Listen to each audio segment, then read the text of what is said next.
अच्छा, वैसे अगर मैं माइनिंग बिल्कुल नए सिरे से स्टार्ट करूँ, जैसे मुझे माइनिंग का एम भी नहीं पता ठीक है, तो अगर मुझे स्टार्ट करना है तो मेरे लिए क्या बिटकॉइन माइनिंग ही रिकमेंडेड है या मुझे नए कॉइन्स की तरफ जाना चाहिए? कि हमारे कुछ अबू धाबी में फार्म्स लगे हुए ठीक हैं है। जहाँ पर we are running approximately 50 to 100 miners with some our investors. तो अगर हम प्रॉफिटेबिलिटी का चार्ट देखते हैं तो जो प्रॉफिटेबिलिटी शायद 2016-17 में थी वो ड्रास्टिकली रिड्यूस ही करती जा रही है। अब हम 2025 में आ चुके हैं। ये बोले कि बिल्कुल ही माइनिंग रिड्यूस हो गई तो बिल्कुल ही मिथ होगा काइंड ऑफ। ठीक है। प्रॉफिटेबिलिटी आज भी है।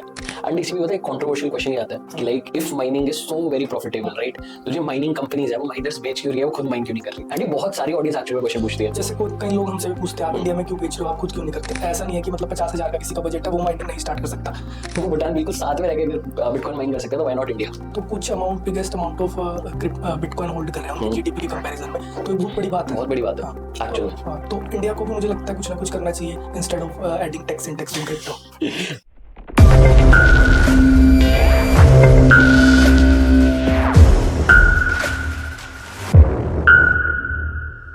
वॉरेन बुफे की एक बहुत ही फेमस सेइंग है कि अगर एक्चुअल में वेल्थ क्रिएशन चाहते हो तो कोई एक ऐसा तरीका ढूंढो कि आप सोते हुए भी पैसा कमा रहे हो। एंड क्रिप्टो इंडस्ट्री में अगर आपको सोते हुए पैसा कमाना है तो the mining is the best option. Welcome to Hive presents coffee with crypto. Ladies and gentleman, जो आज के पॉडकास्ट में हमें ज्वाइन करने वाले हैं, he is the founder of crypto mining miles, mister Kunal.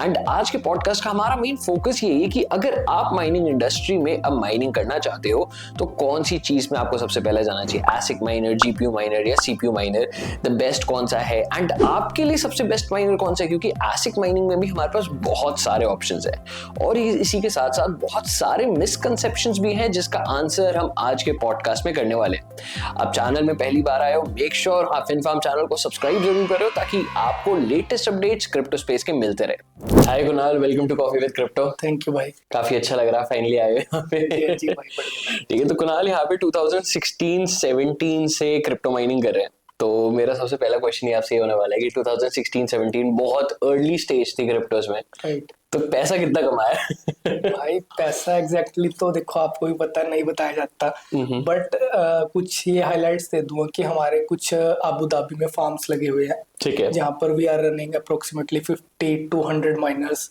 With some our investors. तो ठीक है। अप्रोक्सीमेट फिगर्स ये है। That's amazing. Yes, bro. और इंडिया में माइनिंग फार्म है सारे बाहर हैं? मेजरली बाहर है क्योंकि इंडिया में थोड़ा सा इलेक्ट्रिसिटी प्रॉब्लम हो जाती है due to whose power supply requirement होती है, तो उस प्रॉब्लम के कारण हमें अबू धाबी और रशिया शिफ्ट करना पड़ा है। ठीक है। अगर छोटा मोटा चलाना है तो फिर चलता है 5, 10, 15 माइनर्स इस तरीके से। देखो, वैसे मैं चाहता हूँ आज के जैसे जो हमारा एपिसोड है उसमें बहुत सारे माइनर्स के क्वेश्चंस होते हैं। Right. ठीक है, क्योंकि अगर मैं अपनी भी बात करूँ, मैंने भी क्रिप्टो इंडस्ट्री में माइनिंग से ही स्टार्ट करा था। राइट। तो यहाँ पे बहुत सारी ऑडियंस ऐसी होगी जो ये पॉडकास्ट देख रही है, जो शायद माइनिंग कर रही है, माइनिंग में एंटर करना चाह रही है, तो मैं चाहता हूँ कि आप उनकी आज सारी क्वेरीज आंसर करो। श्योर भाई, श्योर। ठीक है, कुछ क्वेश्चंस जो मैं भी पूछना चाहूंगा ऑडियंस की तरफ से, जो बहुत रिपीटेटिव क्वेश्चंस आते हैं कि अगर मैं माइनिंग की बात कर रहा हूँ इन टर्म्स ऑफ प्रॉफिटेबिलिटी, क्योंकि देखो कोई भी माइनिंग कर रहा है, शायद ही 100 में से कोई एक जना टेक्नोलॉजी में इंटरेस्टेड होता है, बट 99 लोग सिर्फ पैसे के लिए वहां पर आए। Right. तो अगर हम प्रॉफिटेबिलिटी का चार्ट देखते हैं तो जो प्रॉफिटेबिलिटी शायद 2016-17 में थी वो ड्रास्टिकली रिड्यूस ही करती जा रही है। अब हम 2025 में आ चुके हैं। भाई एक्चुअली ये है कि मतलब मेजरली हम देखें ऐसा नहीं है, कुछ हमारे माइनर्स अपग्रेड हुए हैं। ये बोलने की बिल्कुल ही माइनिंग रिड्यूस हो गई तो बिल्कुल ही मिथ होगा काइंड ऑफ। ठीक है। प्रॉफिटेबिलिटी आज भी है। ऐसे माइनर्स भी जैसे लाइट कॉइन माइनर्स है, SH256 एल्गोरिदम पे माइन करते हैं, BTC माइनर्स है, और अदर माइनर्स भी है जो होम माइनर्स आ रहे हैं, जो कि आज की तारीख पे अच्छे अच्छे प्रॉफिट्स दे रहे हैं, जो कि होम माइनर्स में आ रहे हैं। तो प्रॉफिटेबिलिटी वाइज बात करें तो माइनिंग में प्रॉफिटेबिलिटी आज भी है, but you require some proper guidance. Exactly. एक प्रॉपर गाइडेंस के साथ चलेंगे तो हमें प्रॉफिटेबिलिटी डेफिनेटली मिलेगी। अगर हम अपने आप ही चल रहे हैं किसी भी तरीके से, तब मैं कह सकता हूँ कि हाँ, फिर उस बंदे को पर्टिकुलरली, उस पर्टिकुलर कस्टमर को प्रॉफिटेबिलिटी लेस मिले। तो अभी जैसे आपने प्रॉपर गाइडेंस ही बोला, तो इससे मुझे दिमाग में एक चीज और आई, लाइक अगर हम YouTube खोलते हैं, ठीक है, अगर किसी को भी माइनिंग स्टार्ट करनी है तो नंबर 1 प्लेटफॉर्म जहां पर भी जाके ट्यूटोरियल्स वगैरह सर्च करते हैं, दैट इज YouTube। अब अगर आप YouTube पे जाते हो तो मेजोरिटी, जैसे आपने एक चीज और बोली थी, माइनर्स अपग्रेड करते जा रहे हैं, राइट। अब होता क्या है, कोई एक बंदा जाके कोई वीडियो देखता है, उसमें एक पर्टिकुलर बिटकॉइन माइनर शायद 3 साल पहले रिलीज हुआ था, वो 3 साल पहले की वीडियो देखता है, तो वो सेम वीडियो से वो सेम माइनर परचेज कर लेता है एंड बाद में कहता है यार वो जो मैं प्रॉफिटेबिलिटी देख रहा था तो वो तो मुझे मिल ही नहीं रही। हाँ, वही जो हैश रेट उस 3 साल पहले आना चाहिए था, जो कि अप्रोक्सीमेटली कंजप्शन के हिसाब से प्रॉफिट देता है हैश रेट उस डिफिकल्टी लेवल के हिसाब से। But our difficulty level bitcoin का अलग है, तो we have to go for some other miners instead of previous miners. तो वो एक प्रॉपर आर&डी के बाद ही कोई पर्सन बता सकता है, इसलिए हम बैठे हैं मार्केट में। ठीक है, मतलब अगर हम बात कर रहे हैं कि हमें बिल्कुल लेटेस्ट हार्डवेयर चाहिए होता है, राइट, अगर हम वो पुराना हार्डवेयर लेकर सोच रहे हैं कि हम अभी भी माइन कर सकते हैं, तो that is not possible, right. Right. Okay, and मैं यहाँ पे ऑडियंस के लिए बता सकता हूँ क्योंकि क्रिप्टो माइनिंग माइल्स जो है यहाँ पर इंडिया में लोगों के लिए माइनर्स फैसिलिटेट करवाता है कि लाइक अगर आप कोई भी माइनिंग करना चाहते हो, कोई भी माइनर लेना चाहते हो, तो क्रिप्टो माइनिंग माइल सब कुछ प्रोवाइड करता है। राइट। एग्जैक्टली, एंड इसी में ही अगर मैं और आगे चलता हूँ कि आपने कहा कि लेटेस्ट हार्डवेयर हमें चाहिए, बट स्टिल कस्टमर्स बहुत सारे ऐसे आते हैं कि वो स्टक हो जाते हैं कि हमें पुराने मॉडल्स ही चाहिए, तो आप उस पर क्या रिकमेंडेशन देते हो? बेसिकली अगर पुराने मॉडल्स पे जाना अपने को, तो फिर हम या तो फ्री इलेक्ट्रिसिटी देखेंगे, लाइक किसी का सोलर प्लांट्स है या फिर कोई अदर वे है, किसी की विंड मिल के साथ कोई यूनिट्स डिस्ट्रीब्यूशन शिप है, Right. तो उस तरीके से जाएगा। या तो उसकी चीप इलेक्ट्रिसिटी होनी चाहिए 2 to 3 रुपीज। अदरवाइज उसको थोड़े या तो अपना होम माइनर्स पे जाना पड़ेगा या थोड़े अपर वर्जन पे जाना पड़ेगा, जैसे कि L7 हो गया, L9 हो गया, जो कि आज की तारीख में भी अप्रोक्सीमेटली 1-1.5 लाख रुपए की अर्निंग दे रहे हैं।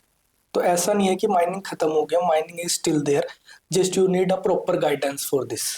ठीक है, एंड अगर मैं अब इसी में ही थोड़ी चीज और एक्सटेंड करता हूँ, जैसे मैं सोच रहा था 2016 मैंने जब माइनिंग स्टार्ट करी थी तब भी शायद 2017 था, ठीक है, आपने शायद 2016 में करी, तो 2016-17 से लेकर हम अब तक 8-9 साल का जो ये सफर कर चुके हैं, इसमें माइनिंग इंडस्ट्री बहुत ज्यादा चेंज हुई है। पहले हम नॉर्मल सीपीयू से भी माइन करते थे, फिर ग्राफिक कार्ड से माइनिंग स्टार्ट हुई, फिर एसिक्स आ गए, फिर आपके कुछ और भी आईओटी डिवाइसेस भी आए बीच में, अभी भी चल रहा है उनका ट्रेंड, कभी चलता है कभी बंद हो जाता है।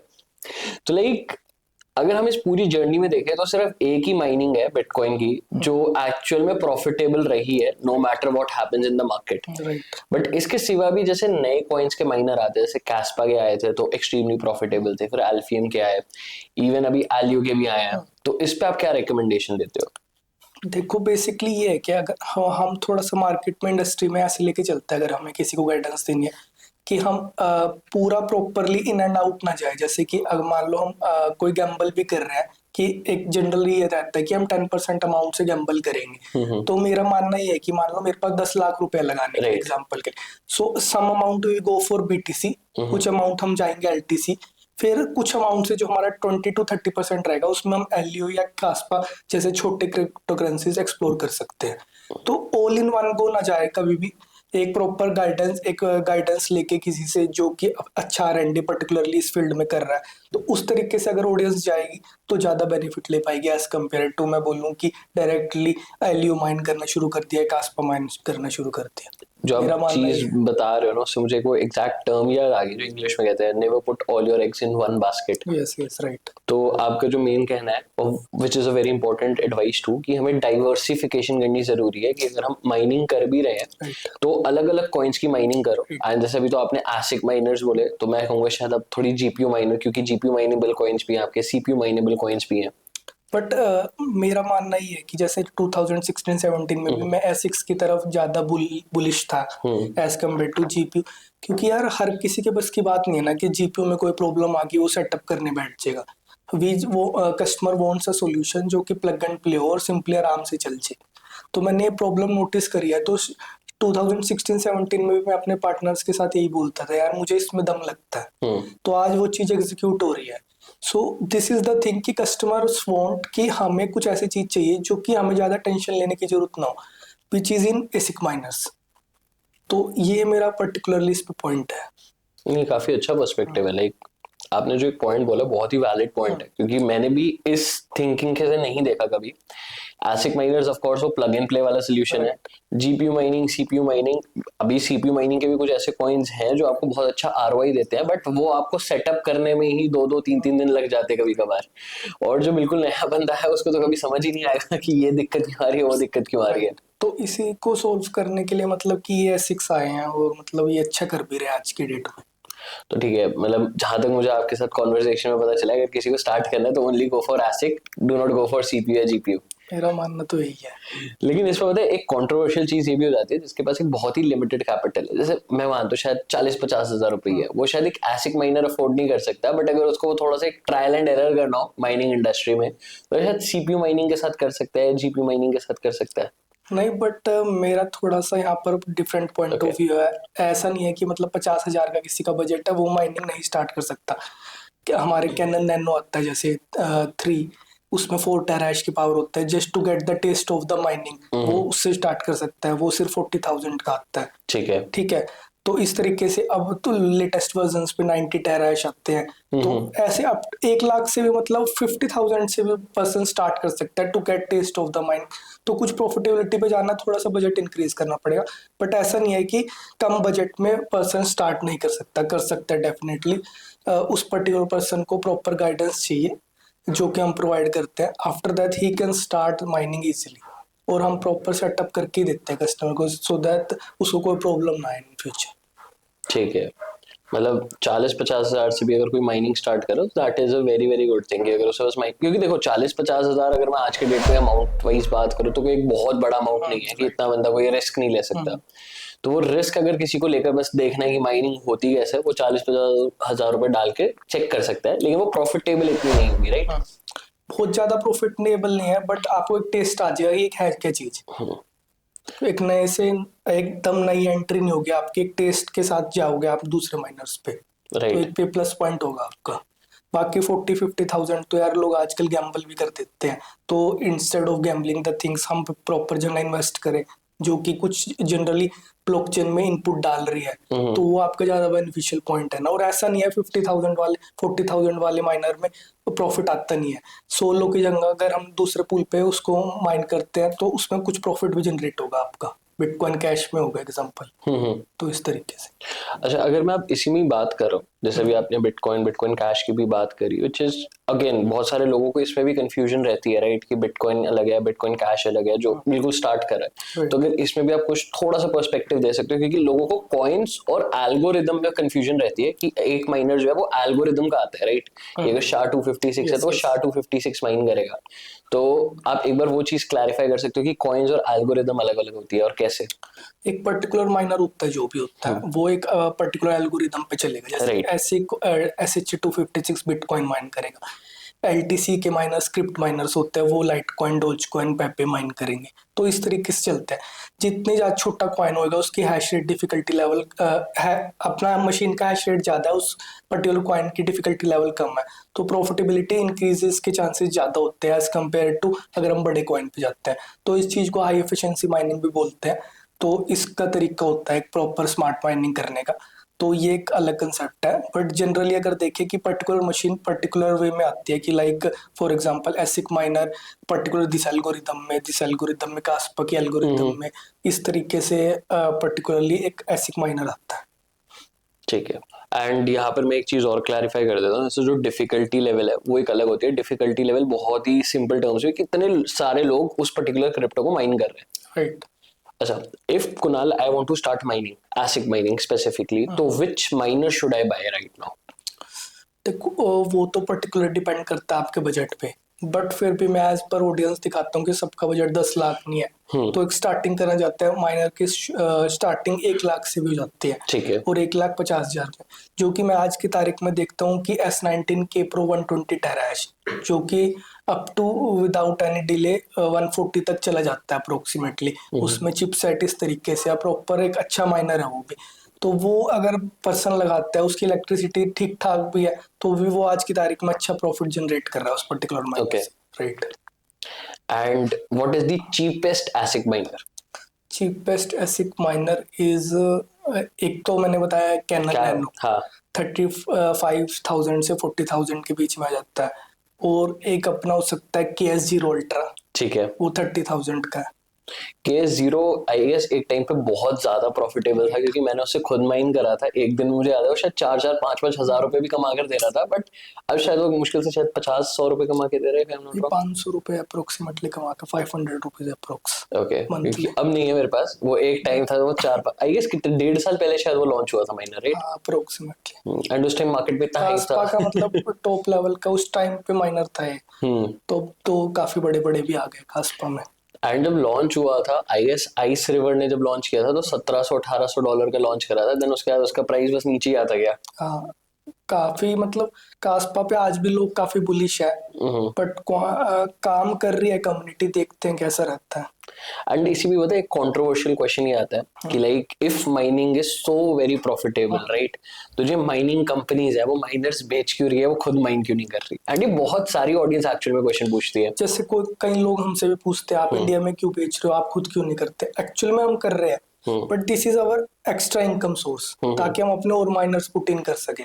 ऐसा नहीं है एल सल्वाडोर में हो गया, भूटान की खुद गवर्नमेंट माइन कर रही है, राइट। तो ऐसा नहीं है कंपनीज कर नहीं रही है, कंपनीज कर रही है। बिटमेन के भी खुद होस्टिंग प्लांट्स है, आइस रिवर के खुद होस्टिंग प्लांट्स है, कंपनीज कर रही है। But back at the back and उनके बहुत लार्ज स्केल है कि ऑडियंस वहां तक पहुंच ही नहीं पाती है। हम भी कर रहे हैं, कभी आप हमारे ऑफिस में आओगे, हम भी आपको दिखाएंगे कि क्या चीज किस तरीके से हम कर रहे हैं। तो यही चीज है कि एट द एंड ऑडियंस पहुंच नहीं पाती है उस चीज तक। जब लार्ज स्केल पे चीजें जाते हैं तो उनको लगता है यार ये तो बेच ही रहे हैं, कुछ कर नहीं रहे हैं। तो हम भी कर रहे हैं, ऐसी बात नहीं है, और प्रॉफिटेबिलिटी है आज भी। तो यही ऑडियंस को भी रहता है। एंड बहुत लोग मेरे से भी पूछते हैं, इवन जो हमारा भी डिस्कॉर्ड सर्वर है, बहुत लोगों ने इवन कमेंट सेक्शन में भी बहुत लोगों ने ये चीज बोली है कि लोग माइनर्स बेच क्यों रहे हैं अगर वो खुद माइन कर सकते हैं तो। हमसे भी ये क्वेश्चन आता है, कस्टमर आते हैं दिन में 100 कस्टमर आया, उसमें से 50-40 कस्टमर ने पूछना ही पूछना है क्वेश्चन, भैया आपका कहाँ लगा हुआ है प्लांट, आप दिखाओ जरा। फिर उन्हें समझाते हैं, दिखाते हैं, फिर उनको समझ आते हैं हाँ जी ये चीज है, ये कुछ है। ऐसी ऑडियंस का भी क्वेश्चन आता ही है।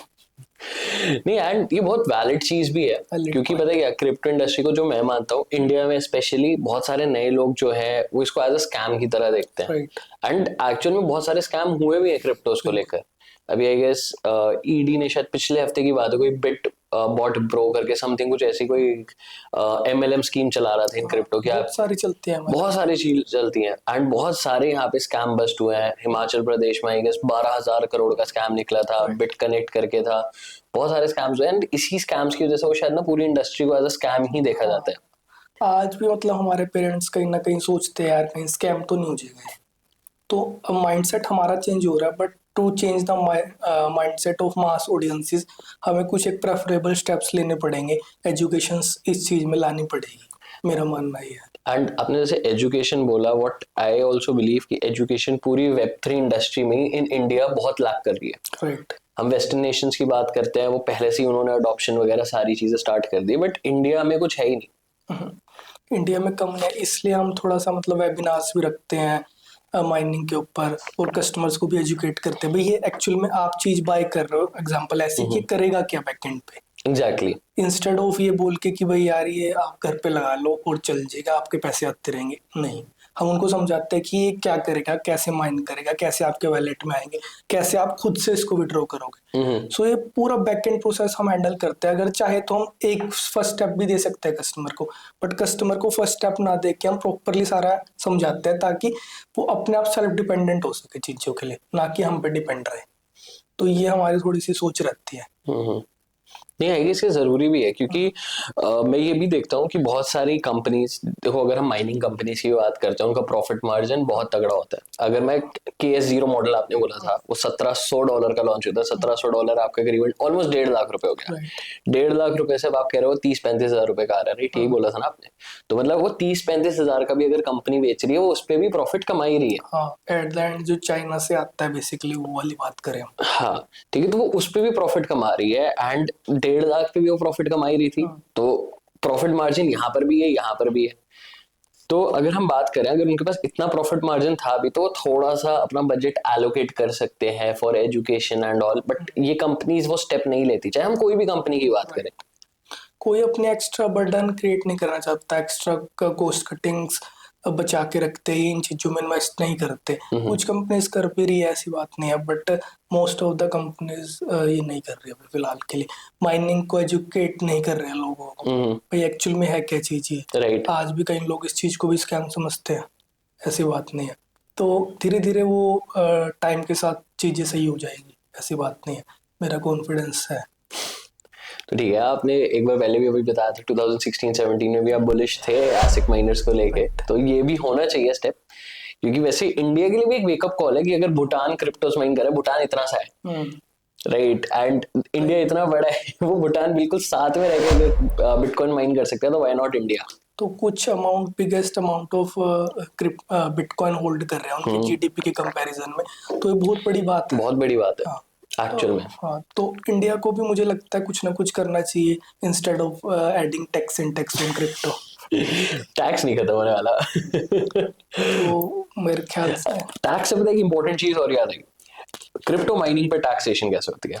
क्रिप्टो माइनिंग पे टैक्सेशन थोड़ा सा मतलब अगर हम लीगली बात करें तो मतलब हमारी एक इनकम जनरेट हो रही है, राइट। तो इनकम बेसिस पे टैक्स लग सकते हैं। बट ऐसा नहीं है कि हम इसमें कोई प्रॉफिट्स नहीं जनरेट कर रहे, कि ये पूरी इनकम हमारी एक इनकम सेक्टर से आ रही है, मतलब बिजनेस से आ रही है, तो बिजनेस वाइज टैक्स लगेगा इंस्टेड ऑफ प्रॉफिट वाइज, कि हम प्रॉफिट कुछ हम ट्रेडिंग कर रहे हैं उससे इनकम जनरेट हो रहा है, वो सारे पर्टिकुलरली एक हम जब भी कोई कस्टमर आता है अगर उसकी income high value HNIs kind of thing में उसकी इन्वेस्टमेंट ज्यादा है, बहुत ज्यादा, तो हम प्रॉपर एक प्लान बना के देते हैं कि how to save your taxes and all the things, we have tie up with Dubai company, तो हम प्रॉपर सेटअप करके देते हैं वो चीज। तो टैक्सेशन है, पर there are some ways to avoid that also, तो प्रॉपर लीगल वेज। वो बोलना जरूरी था। वरना लोगों को लगता है आप टैक्स की चोरी कर रहे हो। हम चोरी नहीं कर रहे किसी भी kind of tax, proper way legal way से हम काम कर रहे हैं, और touchwood we are doing good in the business. And अगर हम जैसे इंडिया में ही स्पेसिफिकली बात करते हैं, लेट्स सपोज कि आरबीआई अपना ही एक माइनिंग फर्म सेट कर लेता है, तो इसमें आपका क्या मानना है कि विल इट बेनिफिट इंडिया और नॉट? मेरे ख्याल से मतलब इंडिया के लिए अगर ये होता है तो बुलिश है काफी चीज, लोगों को भी समझ आएगी कि जब गवर्नमेंट कर रही है तो हम भी कर सकते हैं। तो एट द एंड अगर कंट्री के पास अच्छी होल्डिंग्स है क्रिप्टो की, तो ये पर्टिकुलर कंट्री को ही फायदा होता है। अभी मेरे हिसाब से इंडिया में काफी अच्छे लेवल की होल्डिंग्स है, किसी भी एक्सचेंज पे देख लो आप, काफी एक्सचेंज का डेटा भी आता है, तो एट द एंड वो फ्रॉड ना होके कस्टमर सोचेगा कि भाई हाँ हम यार हमारे जब आरबीआई लगा रही है तो यार हम भी लगा सकते हैं चीज, कोई ऐसी फ्रॉड वाली बात नहीं। तो एजुकेशन बढ़ेगी इस चीज से, अवेयरनेस बढ़ेगी डेफिनेटली। एंड मुझे लगता है इंडियन गवर्नमेंट को एक चीज समझनी चाहिए कि since we are targeting the 5 trillion economy, and हम अपने यहाँ पे एक्सपोर्ट यूनिट्स प्रमोट करें, हम यहाँ पे अपनी सर्विस इंडस्ट्री प्रमोट करें, बट इन सारी चीजों में बनने में टाइम लगता है। अगर हमने एक एक्सपोर्ट यूनिट की बात करूं, पहले वो मैन्युफैक्चरिंग यूनिट सेटअप होगा, उसमें चीज मैन्युफैक्चर होगी, फिर इतना लंबा चौड़ा लॉजिस्टिक्स होता है, फिर उस कंट्री में पहुंचेगी एंड पेमेंट आएगी, एट द एंड पैसा हमारे देश में आ रहा है। लेकिन अगर हम यही सेम क्रिप्टो माइनिंग के थ्रू करते हैं, एक माइनिंग फार्म, हमें कोई लॉजिस्टिक्स की जरूरत नहीं, कुछ भी नहीं, वही माइनिंग फार्म फॉरेन एक्सचेंज का सीधा पैसा हमारी इंडियन इकोनॉमी में इंजेक्ट हो सकता है, और हम कितना पैसा सेव कर सकते हैं। बिल्कुल। तो हमारी थोड़ी R&Ds भी चल रही है कि कैसे हम एक मेड इन इंडिया माइनर बना ले, तो वो थोड़े फ्यूचर प्लान्स हैं, वो कभी किसी और पॉडकास्ट पर्टिकुलरली बताएंगे। ठीक है। इंडिया में माइनर बनेगा तब कुछ अलग ही चीज हो सकती है, तो वो थोड़ा R&D चल रहा है उस चीज पे। टैग लगाना, made in love with India. वो पर्टिकुलरली बढ़िया चीज हो जाएगी काफी ना। अच्छा, वैसे अगर मैं माइनिंग बिल्कुल नए सिरे से स्टार्ट करूँ, जैसे मुझे माइनिंग का एम भी नहीं पता, ठीक है, तो अगर मुझे स्टार्ट करना है तो मेरे लिए क्या बिटकॉइन माइनिंग ही रिकमेंडेड है, या मुझे नए कॉइन्स की तरफ जाना चाहिए? आप स्क्रिप्ट एल्गोरिदम भी काफी स्टेबल है, मतलब मुझे नहीं पता लोग क्यों नहीं बात करते, जैसे बिटकॉइन माइनर है ऐसी स्क्रिप्ट की लाइट कॉइन माइनिंग भी अच्छी खासी स्टेबल है, तो आप लाइट कॉइन पे जा सकते हो अगर आप उस पे बजट नहीं बैठ रहा, क्योंकि 200 टेराहैश वाली मशीन्स अच्छे खासे बजट के जाते हैं। Instead you shift to the LTC miner, वो भी काफी बढ़िया रहते हैं मेरे अकॉर्डिंग, तो उसमें आप प्रॉपर कर सकते हो, और ये चीज मेरे हिसाब से ठीक रहती है। जरूरी नहीं आप बिटकॉइन में जाओ, you can go to small, जैसे लाइट कॉइन को भी silver of the cryptocurrency बोलते हैं, जैसे बिटकॉइन गोल्ड है तो लाइट कॉइन सिल्वर है, तो वो भी काफी अच्छा स्टेबल एल्गोरिदम पे काम करता है, तो मेरे हिसाब से उस पे चले जाना चाहिए, कोई प्रॉब्लम नहीं है। और अगर मैं लाइट कॉइन की बात करता हूँ, मुझे पता नहीं क्यों ऐसा लगता है, दो चीजें। मुझे एक पर्सपेक्टिव में ये भी लगता है कि वो अंडरवैल्यूड है, साथ ही साथ मुझे ये लगता है जो लाइट कॉइन की अपनी फाउंडेशन है वो कहीं ना कहीं इनएक्टिव सी हो गई है। इट्स मोर लाइकली कि मार्केट ही उसका प्राइस ड्राइव कर रही है। इनएक्टिव तो नहीं, फाउंडर्स बात कर रहे हैं, बट थोड़ा सा और काम करने की जरूरत है कम्युनिटी पे मेरे हिसाब से। कम्युनिटीज वाइज बात करना, फोरम्स में बात करना, कॉन्फ्रेंसेस अरेंज करना पर्टिकुलरली आपके पर्टिकुलर कॉइन पे, क्योंकि कम्युनिटी ड्राइव कर रही है तो फिर वो ठीक सिग्नल नहीं है मेरे हिसाब से। कहीं ना कहीं आपकी इनर फोर्स ड्राइव ड्राइव करनी चाहिए। एग्जैक्टली। मार्केटिंग कैसे हो रही है, फाउंडर कौन है, तो ये सारी चीजें पर्टिकुलर मैटर करती है इन फ्रंट ऑफ कस्टमर जो उसको बाय कर रहा है। अब बिटकॉइन को कोई मार्केट थोड़ी ना ड्राइव करते, बेसिकली जो उसके होल्डर्स है, जैसे माइक्रो स्ट्रेटेजी होगी, एलन मस्क हो गए, ऐसे बड़े बड़े उसके साथ फाउंडर्स जुड़े हुए हैं, तो वो कहीं ना कहीं उसको पुश देती है। तो इस तरीके से मेरे ख्याल से लाइट कॉइन को भी काम करना चाहिए। एग्जैक्टली। एंड जैसे अगर हम क्रिप्टो इंडस्ट्री की बात करते हैं आज से 10 साल पहले और अब बहुत डिफरेंस आ गया। राइट। एंड आज की डेट में अगर आपकी कम्युनिटी, आपके जो इनर सर्कल है, जो फाउंडेशन के मेंबर्स होते हैं, जैसे फाउंडर्स हो गए, को फाउंडर्स हो गए, सीएमओ सीएफओ, आप कुछ भी कह लो, जो टॉप लेवल में मैनेजमेंट है और कम्युनिटी है, वो साथ में इंटरेक्शन नहीं कर रही है, तो मुझे लगता है कि उस क्रिप्टो प्रोजेक्ट की अपनी खुद की एक इंट्रिंसिक वैल्यू नहीं रहती। खत्म होती जाती है धीरे धीरे टाइम के साथ। क्योंकि कोई नया प्रोजेक्ट आएगा एंड ऑडियंस वहां से अट्रैक्ट कर लेगा। राइट, ये तो है। और अगर आप मुझे कह रहे हो जैसे मुझे माइनिंग स्टार्ट करनी चाहिए, then I can try script mining. Right. And अभी नए माइनर्स आए जैसे एलियो माइनर्स, तो वो मतलब वो जो छोटे मॉडल्स होते हैं वो बिल्कुल होम माइनर्स के लिए, क्योंकि एक और इसमें चीज आ जाती है कि लोगों को लगता है कि अगर हम माइनिंग कर रहे हैं तो बहुत ज्यादा शोर शराबा होगा। ऐसा नहीं है, शोर शराबे वाले माइनर्स अब बंद हो गया, मतलब कुछ हद तक। कुछ आजकल होम माइनर्स आ रहे हैं जो आप घर पे चला सकते हो, जो मैं यहाँ भी रख के चला लूंगा, हमें पता नहीं लगेगा, डिस्टरबेंस बिल्कुल क्रिएट नहीं करेंगे। सीपीयू जितने साइज में कॉम्पैक्ट आते हैं, कोई छोटे बॉक्स जितने आते हैं, तो ऐसा नहीं है। आजकल काफी सिनेरियोस चेंज हो गया, आरएनडीज हो रही है, तो माइनर्स के नॉइस बिल्कुल खत्म हो चुके हैं, और तो आप घर पे भी चला सकते हो, कोई बड़ी बात नहीं है। माइनर्स, हाँ, मतलब काफी चेंज हो रही है चीजें ना, तो अपना एयर कूलिंग सिस्टम होता है उसके अंदर भी, और प्रॉपरली आप यहाँ रख के भी चलाएंगे, हमें कोई डिस्टरबेंस नहीं हो रही होगी। तो दिस मच एडवांसमेंट आ गई है। और सेम हाइड्रो कूलिंग वाला कॉन्सेप्ट भी है। हाइड्रो कूलिंग कंसेप्ट भी है, बट थोड़ा सा इंडिया ऑडियंस के हिसाब से वो ठीक नहीं है, क्योंकि यहाँ पे धूल एरिया ज्यादा है, मतलब इंडिया में ना, बाहर के हिसाब से, तो कहीं ना कहीं वो इम्पैक्ट करता है। तो थोड़ा सा proper R and D way में ले माइनर, अगर हाइड्रो पे जा रहा है तो पर्सन कोई भी, तो एक बार थोड़ा तरीके से ले गए, उनको प्रॉपर समझाया जाता है, क्योंकि उसमें ज्यादातर क्या होता है, हाइड्रो माइनर्स में एक प्रॉब्लम क्रिएट होती है जिसको बोलते हैं हम कि टेम्परेचर या तो ज्यादा हो जाता है या कम हो जाता है। जैसे सर्दियों में तो कम हो जाएगा, गर्मियों में ज्यादा हो जाएगा, तो माइनर अपने आप ही ऑफ हो जाता है। तो ये प्रॉब्लम को सॉल्व करने के लिए फिर हमने भी आर एंड डी करी थी, तो उसका सोल्यूशन निकालना है। तो ये छोटे छोटे पॉइंट्स फिर हमें नोट डाउन करने पड़ते हैं, नहीं तो फिर आपकी अर्निंग पे इफेक्ट पड़ता है उन चीजों से। तो ये चीज है पर्टिकुलरली। एक्चुअली माइनिंग बहुत कॉम्प्लेक्स है, ऊपर से बहुत आसान लगती है। अब पर्सन को तो लग रहा है मैं प्लग एंड प्ले कर रहा हूँ, बट कैसे पूल पे माइनिंग हो रही है, कैसे काम कर रहा है, कैसे रिवॉर्ड डिस्ट्रीब्यूशन हो रहा है, वो सारा डिफरेंट गेम है, अलग ही लेवल का। तो वो हम सारा समझाते हैं एक बार क्लाइंट को, ताकि उसको समझ आए कि हम कर क्या रहे एक्चुअल में। एंड समझना बहुत ज्यादा इंपॉर्टेंट भी हो राइट। जाता है। एंड सेम मुझे एक चीज और याद आई कि एक टाइम पे ना बहुत अच्छा ट्रेंड भी चला था, I guess last bull cycle की बात है, तब इवन मैंने भी ट्राई करा था, ऑयल के टैंकर्स लो, उसमें माइनर डिप कर दो। वो इमर्शन कूलिंग। इमर्शन कूलिंग होती है, मैं बोलने ही वाला था। हाँ, तो आपने करा ये ट्राई? C2 टैंक में कर रखा है, 2 माइनर्स के साथ हमने ट्राई कर रखा है। वो एक कूलेंट आता है उसका प्रॉपरली, वो बेसिकली इसलिए करते हैं माइनर्स को ठंडा करने के लिए। अगर हम पर्टिकुलरली ज्यादा हैश रेट पे चलाना चाहते हैं माइनर्स को, उसलिए करते हैं बेसिकली। और उसका ये भी है कि आपकी आवाज बिल्कुल खत्म हो जाती है माइनर्स की, नॉन वॉइस माइनर्स हो जाएंगे आपके। तो ये 3 मेन सिनेरियोज रहते हैं, इसलिए हम इमर्शन कूलिंग करते हैं बेसिकली। तो वैसे अगर इंडिया जैसी जगहों पे आप क्या ज्यादा रिकमेंड करोगे, हाइड्रो कूलिंग या फिर इमर्शन कूलिंग? मेरे अब सबका अपना अपना पर्सपेक्टिव है, बजट का सिनेरियोज भी है। इमर्शन कूलिंग का थोड़ा सिस्टम महंगा आता है, हाइड्रो का थोड़ा सस्ता आता है, तो वो डिपेंड करता है कस्टमर के बजट पे। बट अगर बेस्ट लेना चाहता है तो फिर वो इमर्शन कूलिंग पे जा सकता है। ऐसा हाइड्रो भी कोई गलत नहीं, हाइड्रो भी ठीक है, मतलब कोई सा भी चुन सकते हो, बट बेस्ट ये है कि उस पर ओवरक्लॉकिंग हो सकती है ज्यादा, अपना इमर्शन। ठंडा रहता है। हाँ, तो उस वो प्लस पॉइंट हो जाएगा हमारा। वैसे आप क्या प्रेफर करते हो, ओवरक्लॉकिंग करना या फिर नॉर्मल स्पीड पे? यार मेरा मानना तो ये है कि नॉर्मली चले, क्योंकि उसका रीजन है, अब हमारा हाथ अगर 5 किलो उठाने लायक है, हम उससे 10 उठवाने की कोशिश करें तो कहीं ना कहीं प्रॉब्लम क्रिएट हो जाएगी। इस तरीके से अगर एक चिप बनी हुई है, वो 1 टेरा के लिए बनी हुई है, हम उससे 1.5 चलाने लग गए बार बार, तो कहीं ना कहीं प्रॉब्लम क्रिएट हो सकती है। कुछ अमाउंट ऑफ टाइम पे कर लो आप ओवरक्लॉकिंग, बट बहुत ज्यादा कर रहे हो तो कहीं ना कहीं वो माइनर की लाइफ और डैमेज इंक्रीज कर देता है। नहीं, ये मैं भी एग्री करूंगा, क्योंकि जब मैंने भी अपनी जीपीयू रिग्स वगैरह सब सेटअप कर रखी थी, तो मैं अपने ग्राफिक कार्ड्स को बायोस रीप्रोग्रामिंग करके, बहुत फेमस हुई थी उस हाँ टाइम पे, हाँ तो राइट। मैंने बायोस सबके रीप्रोग्राम करके सबको ओवरक्लॉकिंग पे लगा रखा था। एंड अगर मैं लाइफ स्पैन की बात करूँ, तो जिन ग्राफिक कार्ड्स को मैंने नहीं कर रखा था, चाहे 6 साल पुराने ग्राफिक कार्ड हो, अभी भी वर्किंग है। जिन पे करा था उनका आईसी खराब हो गया या फैन में दिक्कत आ हाँ गई, वो इन फ्यूचर आएगी प्रॉब्लम कुछ ना कुछ। मतलब वो नहीं चल रहे। मतलब अगर आप ठीक भी करवाने जाओ, अब तो मॉडल्स भी पुराने हो गए, but anyways like even latest tech में, जैसे मैंने 3060 की भी जब रिग बनाई थी, तो मैंने उसमें जानबूझ के बायोस किया, कोई रीप्रोग्रामिंग नहीं करी उसको, बल्कि मैं अंडर क्लॉक करके चलाता था, क्योंकि वो ठंडा भी काम करता था, राइट। प्लस एफिशिएंट मॉडल भी बहुत था।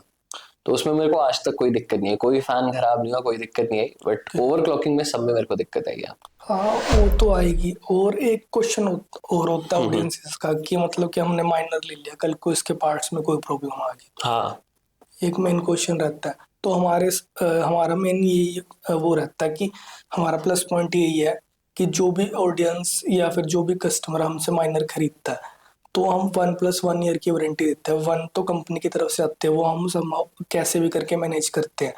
1 ईयर हम अपनी तरफ से देते हैं, अगर कस्टमर को कुछ भी प्रॉब्लम आती है हम सब कुछ सही करवा के देते हैं। इन हाउस फैसिलिटीज अवेलेबल है हमारे पास इंजीनियर्स है प्रॉपरली, सो हम करवा के देते हैं। उसमें कस्टमर को कोई हेडेक लेने की जरूरत नहीं है, जस्ट इतनी हेडेक लेनी है कि हमारे पास माइनर पहुंचाना बस।